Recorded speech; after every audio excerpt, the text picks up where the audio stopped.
Y'all, welcome back to Kentucky Fried Wargaming, where two guys who aren't qualified to talk about anything decide to talk about a game with hard math and chance. I'm Joe. And I'm John. And we're back with another episode of the podcast. And we're excited for this one, because we got this episode topic maybe an hour and a half before recording this. And it's fresh on our brains because we just experienced it. Yeah, we had something else planned, and then we were like, but what if we didn't do that? What if we talked about something that we just spent like 7 hours doing last night? Yeah, the other choice is good. We will get to it, but this one's great, and I'm amped up, and I cannot be stopped because ADD. So, this episode, we're going to discuss something that we literally spent 7 or 8 hours straight last night doing, which was playing our favorite tabletop war games on Tabletop Simulator, which is a computer app on Steam, which we'll explore in more detail in a little bit. So at the start of the episode, we always start with a little bit of hobby time and games played. And the games played section has been a little bare for a while, but it will not be today, my friends. But in case you're, missing that bareness, the only thing I've managed to do hobby-wise this week was drop my Helldrake and break its wing. So no. Well, I mean, as a good loyalist, on one hand, I'm delighted, but as a fellow hobbyist, I'm distraught. Why'd you do that? It wasn't on purpose. Thanks, bud. I didn't yeet my Helldrake into the ground on purpose. It's just like dunk. I mean, how bad did it break? Was it like a wing or like... Yeah, one of the wings popped out. It's not going to take long to fix it. I just keep staring at it in shame. Crying every time. Obligatory F's in the chat for John's Helldrake. Yeah. To keep up the bareness for hobbying, I hobbied nothing.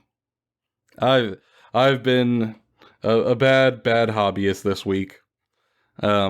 I don't know what, my urge to create, content and stuff is still high, but for whatever reason, my paint motivation has fallen down, and I don't know what it is, but I gotta try to pick it back up.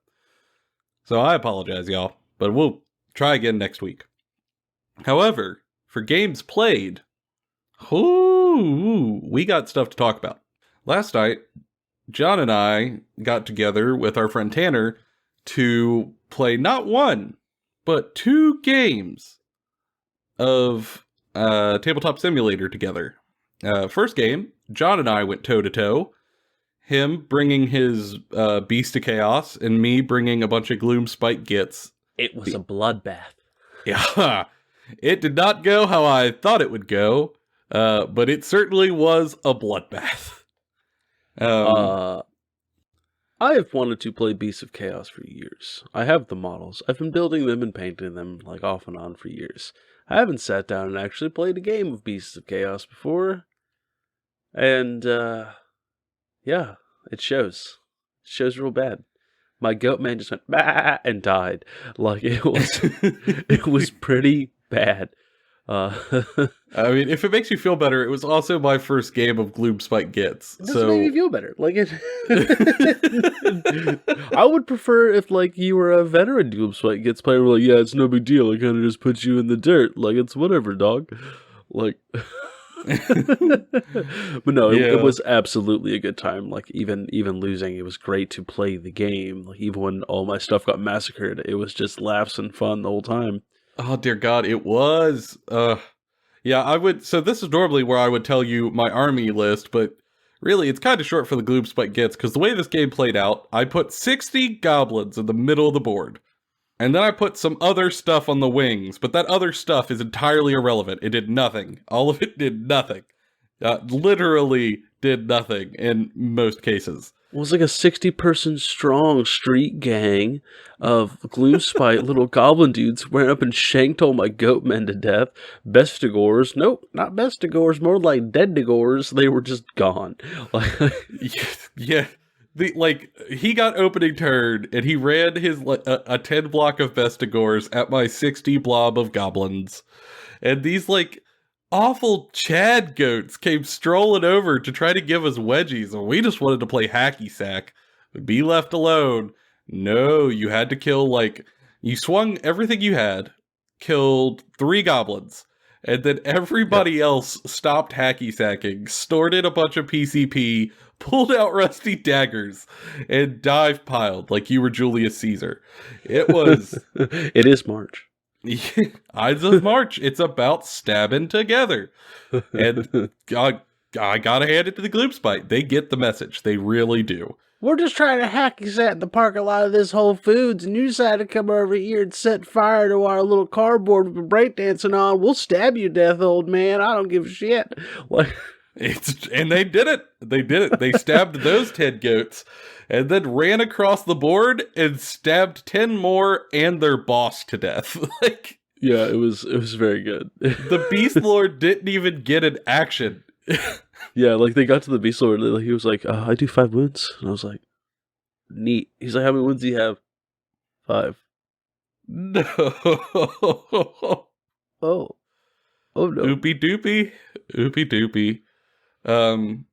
Yeah, what really sucks is that we pretty much called it after that, because once you take out over a half of somebody's army in a single swing, like it's pretty much game over.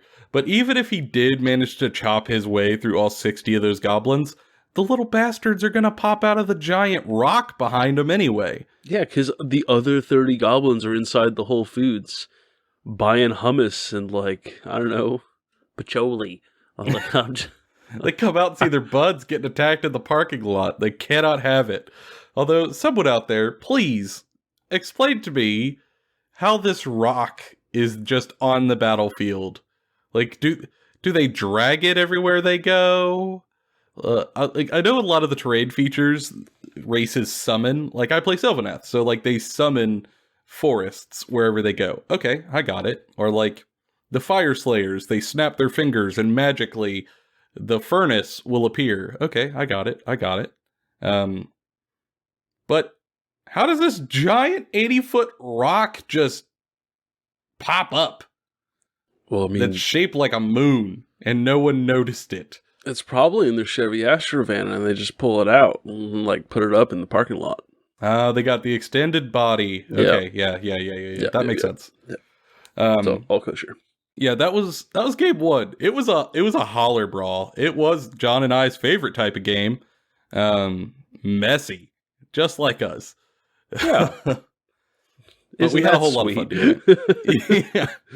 And it actually made us want to play more. And we probably would have played each other a second time, but our bud Tanner was with us. Tanner, I know you're listening. What up, bud? Tanner was with us, and he was actually like recording it through Shadowplay, so that we're not going to post a battle report on Tabletop Simulator. Do not worry, y'all.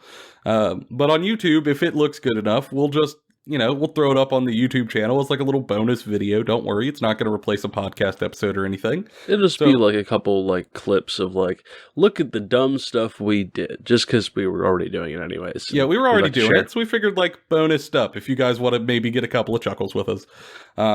And Tanner was recording for that first game, and then afterwards, he wanted to play 40K, because he had never tried Tabletop Simulator.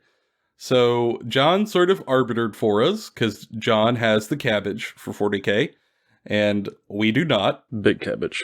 Yeah. So instead, we switched over to a 40K table and switched armies to 40K armies. And Tanner brought, Tanner, the true war boss, brought orcs yet again. A whole bunch of speed freaks. Just a bunch of Mad Max orcs all over the field. Was it the Warnos Tell Me Not was his name? Yeah, yes, Warboss Tell Me Not. Yeah. And I brought Custodes. So he had like 60 bottles, and I had 11. Yeah, 11. And we sort of deployed on the smaller board size for a 1,000 point game. And being a board that small, we realized very quickly that like, oh, my stuff moves like 14 inches and his stuff moves like 18 inches. So this is going to get real bad real fast. And now they kiss. Yeah, and that's precisely what happened. We set up and rolled off, and I have to go first, because that's the way it works now. Whoever wins the dice roll has to go.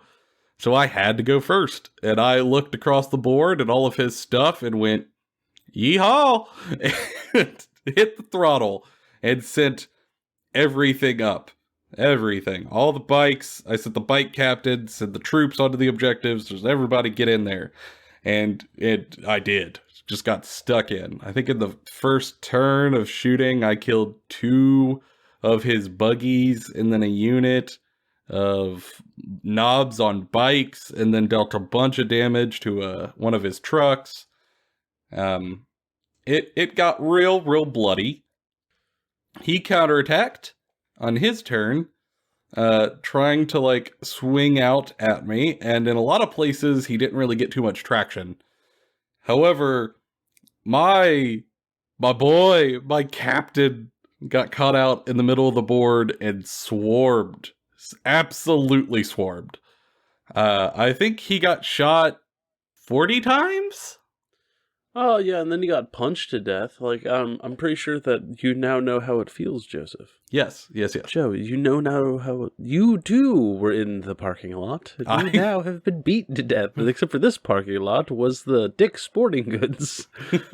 And these hooligans came at me. These rugby players, they came out of the Dick's Sporting Goods and beat me to death with protein shakes and Bang energy drinks. Absolute menaces to society. And that, like, I will admit, the shield captain surprised me with just how durable he was. He absorbed a ton of hits. But eventually, his, like, war boss came in with all the knobs, with a truck, with 10 boys, and all of that together, just under weight of dice. Eventually, he got my captain. Which was cool. Like, he definitely, like, plucked him off the board. And then it came to my turn. And all of the custodies saw their captain fall, and they were real mad about it. And it showed, because the bikes turned around and dove in. The regular custodian guards on foot with spears absolutely threw them things through the radiator and blew up 2 trucks. The bikes themselves dove in and cleaned up all the knobs. The shooting on the bikes blew up a 3rd truck. My Telemon Heavy Dreadnought then sized up the lone war boss who had just killed his captain and turned him into what I can only call street pizza. I just squished him like a bug. Well, that's how we got the name for the war boss, the Tell Me Not. There's an... Oi, boys, what's the odds? Well, the odds are not looking too good, boss. Blang! Kills him. What? Tell me the odds I want to hear. What was that? You changed accents halfway through. Oh, yeah, I'm terrible at accents. It's great. Perfect. Not really. Orcs, it makes sense. They don't even know how they talk. It's true. They have no idea. And then the war boss got squished, and literally by the end of turn 2, there was a single orc boy left on the field. That was it. That was the entirety of what was left. It was brutal. It probably would have been a little more difficult for me to mop him up had his own truck not blown up and dealt a bunch of mortal wounds to all of his own boys, but such is the life of orcs. The explosions giveth and they taketh away, and in this instance they tooketh away. And that was a bloody match, but it was absolute barrel of fun. I like a game where we both know what we're here for. We were here to joust, and by the Emperor, we jousted. I'm gonna play you at some point this week with my chaos. I'll play World Eaters against something of yours. Well, I mean, that's kind of the nice thing about Tabletop Simulator is I could pull up any army. Yeah. Which we'll get to in a moment. But I mean, we could pull up anything. Yeah. And throw down, which is pretty freaking sweet. Which is kind of like all of that is the impetus for why we wanted to make this episode. Because like Tabletop Simulator has become so much easier to use as the community has started to sort of support it. And we think it is very much so worth talking about. Henceforth, today's episode. To that end, I think we kind of start with the basics. Like for for people who play competitively, you guys have been using Tabletop Simulator for the past year due to obviously COVID shutting down in-person events. Many of those competitive games have gone to online formats just to be able to keep playing, which is incredible. However, for more casual people out there who don't play competitively, or maybe if you're a newer hobbyist, you might have not heard of Tabletop Simulator, at least not in reference to the hobby and kind of what it means.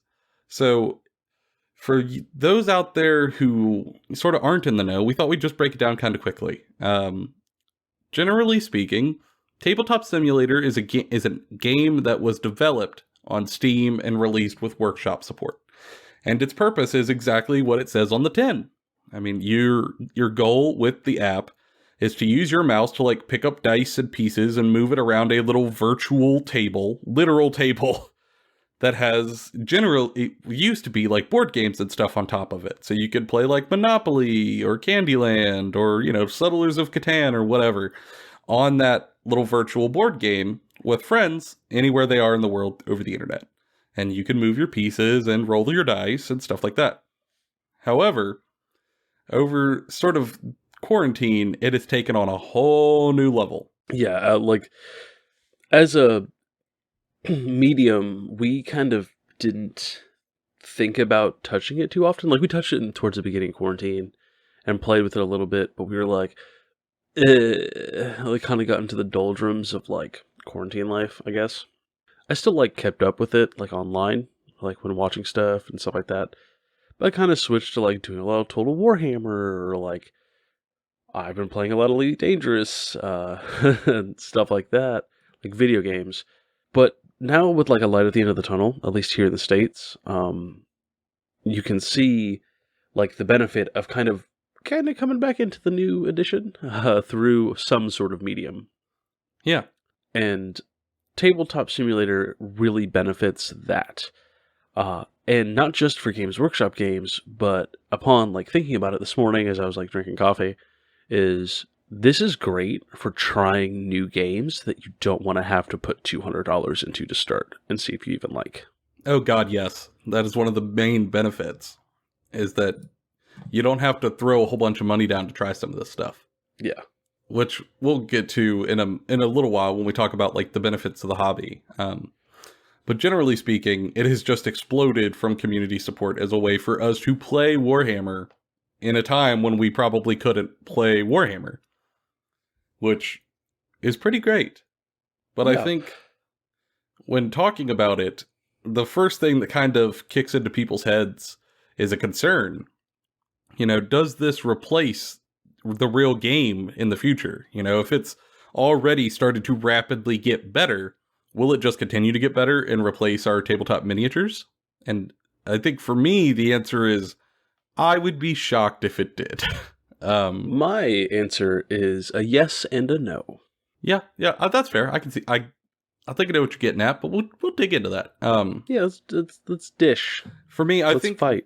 There's a whole lot of benefit, which we'll get to in a moment, to Tabletop Simulator. I mean, just in sort of quick hitters, it saves you a bunch of money. You could play with people who aren't necessarily near you geographically. You could play armies that you didn't have to spend a whole bunch of time building and painting. You could test out lists that you might not necessarily want to just blindly spend your cash on that you've been saving up. There's a whole lot of things about it that are great. But it still has its drawbacks sort of inherent to the medium. And some of them can be mitigated, but some of them you just can't. And for me, I think the main reason that it will never totally replace in-person tabletop miniature wargaming is that it's just different than when you're in a room with all of your friends around a table laughing and having snacks and drinks and stuff, chilling. A Discord room isn't the same.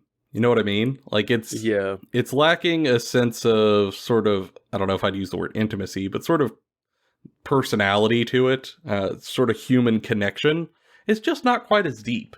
And I think that's one of the inherent draws, at least for me, in tabletop wargaming that I don't get in most video games, is the ability to be in a place with a bunch of people. that I enjoy talking to about this like crazy little hobby that we're into. And no matter what you do to kind of take away some of the clunkiness out of the actual UI, you will never be able to like fully patch away that drawback to being in a digital format. And to take that even further, like the models you're using are like models someone else has made, or if you make them yourself, you make them yourself, but they're not as customizable as models you've built and painted and made yourself. Like the artistic element of the hobby is thrown out the window with this. And I think that's a lot of the reason why a lot of people are in it.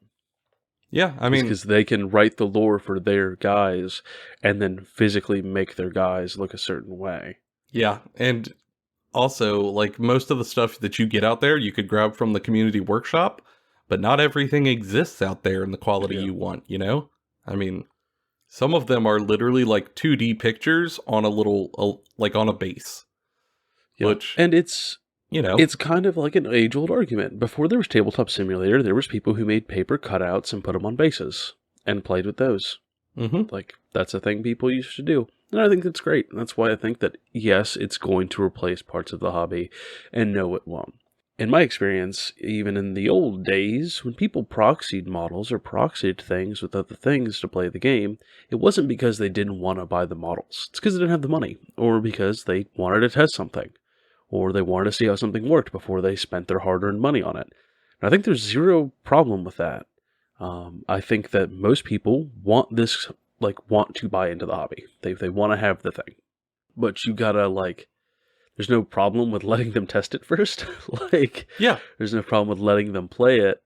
And I think this would actually get more people into the hobby, because imagine if you have a new player and you're sitting down and you're like, hey, well, why don't we play, Tabletop Simulator? You already have it because you've been playing more games on it during quarantine. What if we tried out this Warhammer game and, I teach you the basics and maybe they like it and they can try out different armies and then decide which start collecting box you're going to get. Like, you can use as a tool to help bring someone into the game without having to get them to spend a bunch of money or like even travel. Like, they can do it in the comfort of their own home. What'd they lose? Like a Saturday afternoon?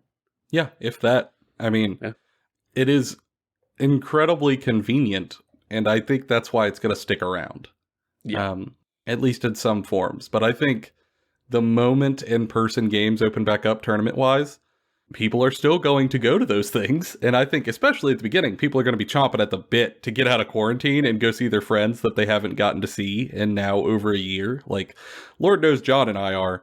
Like, the moment quarantine's over, we're going to get together, we're going to play games all weekend, and we're going to have a ball. But in the meantime... We're going to take bromance pictures and post them all over social media for all of you to see. It'll be great. God, yes. It's going to be so fun. But in the meantime, this gives us a way to play. And even once quarantine's over, we're probably still going to play it from time to time just to try out new things. And so we can play more often than we might be able to in person. And like, speaking of tournament players, even they have said that this is an incredible tool for them. This is absolutely incredible because it allows them to test out lists or ideas without having to buy into it or like find appropriate proxies to test out stuff, to like figure out things and check it out. Like, it's great. And like, I've been listening to some other podcasts about like 40K players, some frontline gaming stuff like that. And they'll discuss all the time about how like the clunkiness of Tabletop Simulator helps kind of like create a better sportsmanship around the game, because inherently you have to accept that some things are clunky and that you can't be super precise. Oh yeah. And so you have to talk and have a conversation about intent with your opponent, which really kind of like helps create like a sportsmanship. Because if your opponent tells you my intent is to be within an inch of this thing, but because the damn computer game won't let me do it, but I physically could do it if we were in person, the other person will be like, yeah, okay. And that kind of builds up a trust. Which we felt last night, like rather often. Like, John was deep striping stuff behind me, and like he's trying to get like just 9 inches away, but sometimes the computer and the models do not want to sit exactly where you want them to. So it's very easy for me to go, hey, bud, like, I know where you're trying to be. Don't worry, just put it wherever it'll go. No problem. Or, hey, I don't want to pull that in combat, so I'm going to I intend to be just outside of 3 inches. And maybe some of the models won't want to sit there because of the way that like the physics locks stuff in place. But like, you know what your friends are like, you know what your opponents are going for. Yeah, and also it was helpful because like when John was trying to pile in or deep strike, I could go, hey, I know what you're doing. I'll scooch this stuff in for you. Like I can move all your stuff over here while you move over there. I got you. Whereas in person with like physical fiddly models that could break, you know, there's an inherent drawback there. But online, no issue. Yeah, and I think that with that game specifically, like with a Tabletop Simulator specifically, you can build that kind of like relationship and conversation, and that benefits players at all degrees of play. Oh yeah, for sure. Not just like tournament players or casual players, like a lot of things are. This is something that just helps everyone. Yeah, and I think it's conversations that we should have been having all along, but that we might not have been doing because we didn't need to. At least for me, I will probably take a lot of this, even once we go back to in-person gaming. Like, if somebody accidentally scooches close enough to pull something in combat they didn't want to, I'm still gonna let them scooch out by like a half inch or whatever. Like, guys, yeah. It doesn't matter. It doesn't matter. Their intention was not to do so. It's fine. We don't need to have a gotcha here at our fun game. Like, this is just building a habit that we always should have been doing, but we just never noticed because, you know, never had to. And to kind of build upon that with how it can help in our hobbying, like as we're, you know, playing the game post-quarantine and like more in person, I'm going to keep using it because I'm going to use it to test armies. I have like a chronic disease where I go, man, I would love to play X army. Oh God, every day. Yeah. And so like, if I actually like take the time to find on Tabletop Simulator, play a couple games like Joe or my other friends and like decide, okay, no, I really like this. Well, then I can buy into it. But if it's just like a passing fancy, it can just be a passing fancy. Mm-hmm. You'll know within a game or two online that, like, yeah, this isn't for me. Or, I have fallen in love with this faction. Give me the plastic. Yeah, I'm planning on doing that with those Ozark Bone Reapers and you with AOS. I'm totally down, my dude. Totally down. I have an actual problem. Like, but yeah, like... Don't worry, I'm with useful. You. Yeah, that's incredibly useful. And you can use this, like I was saying before, to bring other people in. Because it's really easy to just look at someone and go, $20. Would you like to play a game with me? Sometimes not even that. Like, it goes super sale often. Yeah, and I'll be honest, like, me and Joe live about, 2 hours away from each other? So an hour and a half if there's no traffic. Yeah, and so, like, it's not a long drive, but, like, sometimes weekends are full of stuff, and we only have, like, a 4-hour block to, like, play a game, maybe. Well, this is a solution if we're going to, like, want to play a game with each other. Yeah, I mean, there's something to be said there.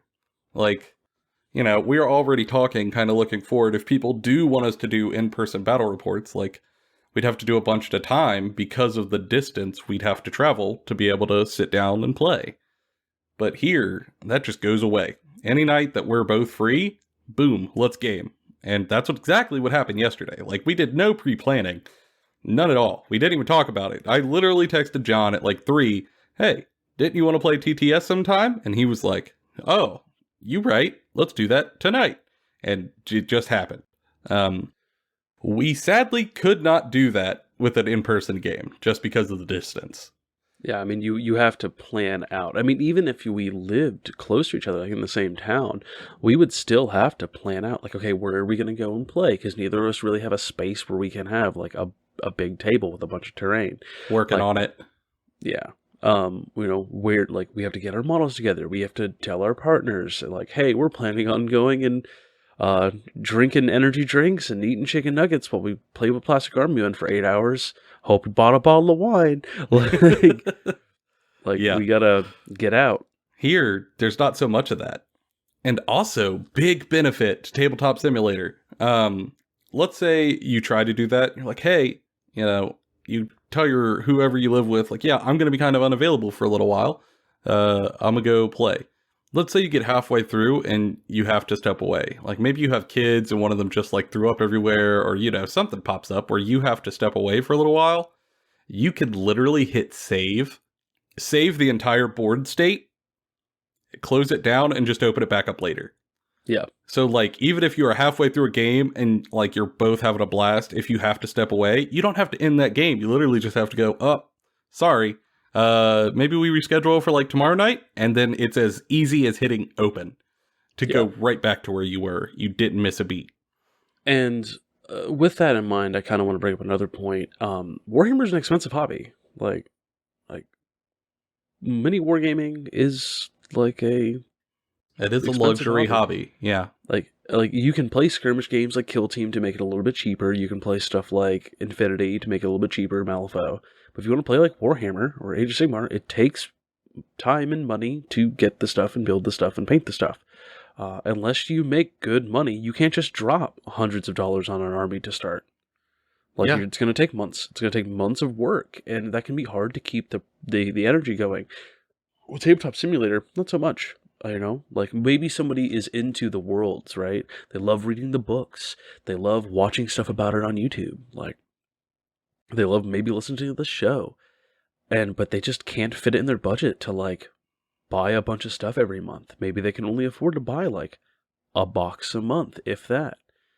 And they're like slowly building up an army. Well, they still want to play the game, and Tabletop Simulator gives them that opportunity.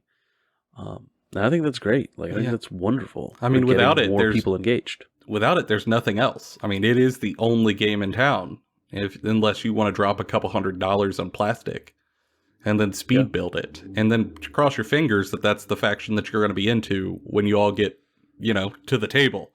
Yeah, I mean, I spent years, like in my late teens, early 20s, where I just could not rationalize spending money on the hobby. I would buy all sorts of novels. I would go to Half Price Books and find the role-playing books for like Rogue Trader and Only War and stuff, and I would read them. Almost no one ever really wanted to play in a game with them because it had like really lame friends, but I would, read about it and be excited. But then I would go look at the Games Workshop store and be like, man, I have to pay rent. Like I can't. Yeah, man. I can't go spend a couple $100 on plastic army men. Preach it, brother. I mean, that's why I didn't start until after college. Like, as much as I have been into like D&D and fantasy since I was like 10 years old, and like it's one thing to play a tabletop game where all you need is a book and some paper, and like you're off to the races. However, there was no way for me to play this game until I was out of college. Like, even though we were interested, not just me, but a few of my buds always saw the models and thought they looked absolutely awesome. Just couldn't afford it. Like, when you're younger, you don't have disposable income, and that is a large barrier to entry. And if this would have existed at the time, I might have started in this hobby way earlier than I actually did. And like, don't get me wrong, I also don't have a ton of disposable income now. I'm a school custodian. Like, I don't make a ton of money, but I have overall like better budgeting skills and stuff, so I've been able to afford it. And even then, like I said, I would love to be able to put more money into this hobby all the time, but I can't. Tabletop Simulator lets me feel like I'm still engaging with new stuff, though, which is awesome. And I don't think anyone should shame somebody for doing that if they can't. Yeah, and fortunately, I don't think the community seems to be. I mean, as much as, we usually kind of laugh at how complainy the community can be at times, kind of like ragging on just about any news story that pops up, everybody seems to be pretty well taking to Tabletop Simulator, which surprises me, but I'll take it. It's a win.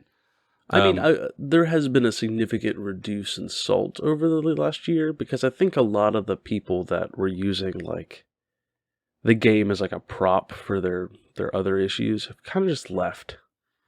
Like, the game has had a huge influx of players, sure, but it's mostly people who have been like, I finally have the time to do this.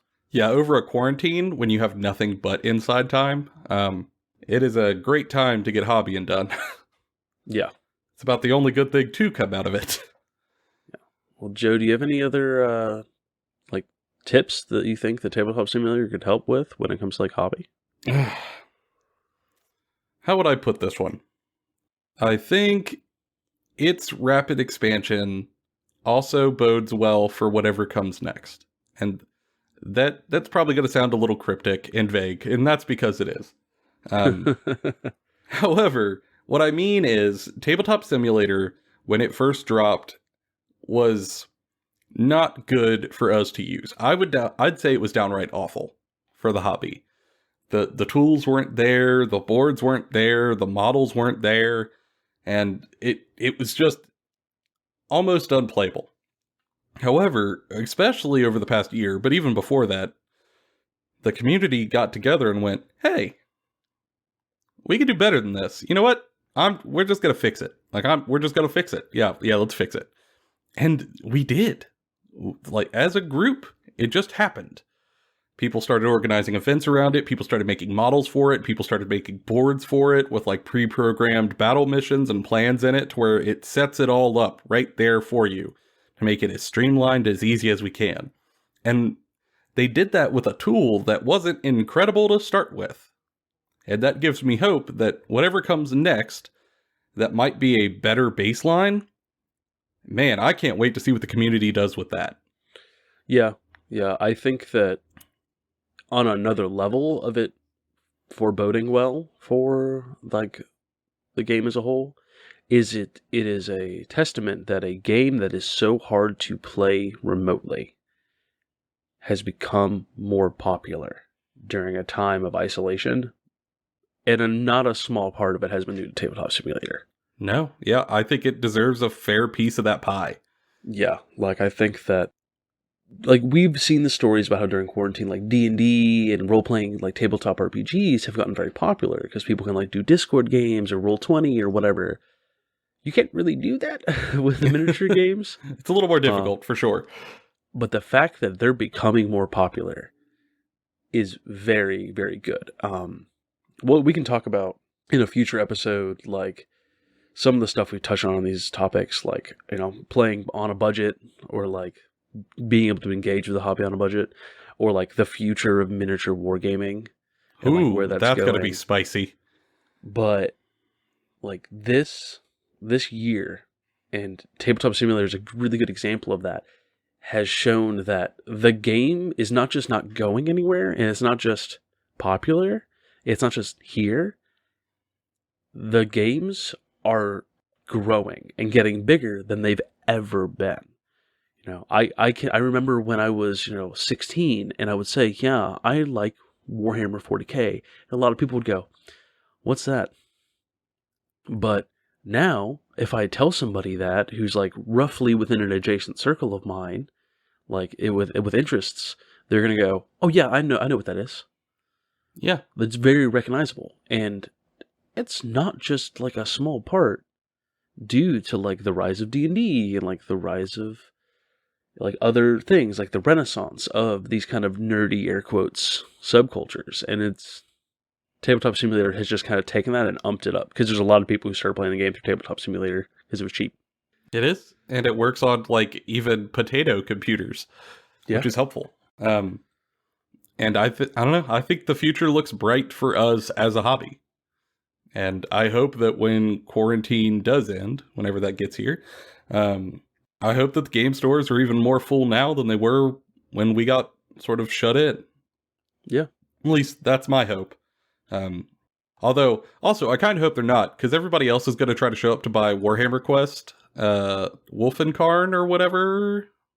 And I really, really don't want anyone else to have it other than me. Just give me all those models. Gimme.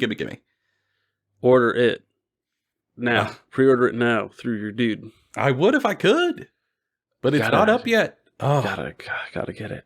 Maybe we should put a news segment in here to talk about stuff, but just here at the end, I just want to say, new Warhammer Quest. Oh my lord! Oh yeah, this like Castlevania style that they're going for. Gimme! I want it. I can't wait to play that. And they just also showed off the new Soulblight Gravelords for Age of Sigmar, the new like spooky vampire faction, which is really my favorite thing I've heard it referred to as is the Halloween Discount store faction. And I love it. Give me my Spirit Halloween army. Just let me have it.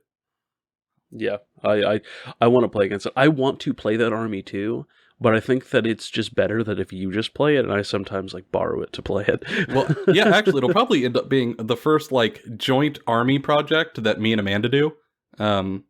So she really, really likes painting simpler models, like hordes of stuff, because, you know, she gets a little anxious working on bigger projects that she'll mess them up. So in that army, she's really excited to like paint skeletons and zombies because she can just sort of like relax and do that. You can like vibe out and like Yeah. listen to lo-fi and just paint zombies. Yeah, Yeah, exactly. And there's no stress because if you mess up a zombie, like whatever, put some gore on there. happy little accident. Like, But like she looks at stuff like Blood Knights and like internally screams. But for me, that's my jam. Like I want to paint a handful of detailed models, and that's where I want to live. So we're probably just going to split the army up because we both love that aesthetic. Like she'll take the hordes of stuff, I'll take the big stuff, and you know, with our powers combined, we'll end up with a joint army, which we've never done before, which I'm pretty excited about. yeah, that's gonna be exciting. And also like you guys as listeners, let us know some stuff about what you're liking about the new content we're gonna be coming out with. We kind of got a resounding like go for it about having more specific content. Yeah, especially lore seems to be like the number one call out that people want. Like they want episodes covering lore of like specific factions, which, you know, I'm excited for because I'm a giant lore whore. Cannot wait. Yeah, we'll discuss that. Let us know what you think, what you want to see us do. And if you still have feedback, maybe you didn't get to it last episode, do not worry. We'd still love to hear from you. If you didn't get to say your piece, send it to us. Again, YouTube comments, Instagram, DMs, Twitter, whatever. You know, send us what your thoughts are, what you want to hear, what you don't want to hear, anything like that. You know, we're always more than happy to take your feedback. We'd love to hear from you because that's really what's going to help us orient to get you, you know, sort of the casual, fun hobby stuff that you need to kind of keep your spirits up and keep on painting and keep on building, which is our whole goal with this podcast. Yeah, like I think that we'll more than likely when Warhammer Quest comes out, I'll probably hopefully quarantine's chilled, or at least all of us are vaccinated at that point, and we can like hang out. We can build and paint together as like a slumber party, party with building and painting Halloween monsters. It'd be great. Oh, that sounds so fun. We can play the game together. We can talk about it on the podcast. It'd be wonderful. Yeah, I think it's going to be a blast, and we want to bring you guys along for the journey. So, you know, keep an eye on those social media posts and let us know if you got thoughts. But I think for now, that's been all of our opinions. Bonafide, Kentucky Fried. We'll see y'all next time.